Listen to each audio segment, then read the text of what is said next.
How to open a student account in Fifth Third Bank? First of all, ensure you meet the eligibility criteria. Fifth Third Bank offers a student checking account for individuals aged 13 and above. If you are under 18, you will need a parent or guardian to co-sign the account. Next, gather the required documents. You will need a valid government issued photo ID like a driver's license or passport, your social security number, and proof of enrollment as a student. Proof of address such as a utility bill or lease agreement may also be required.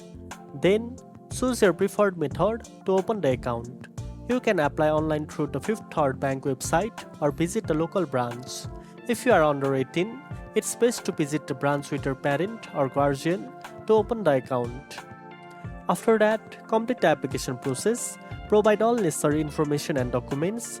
Once your application is approved, you will receive your debit card and account details.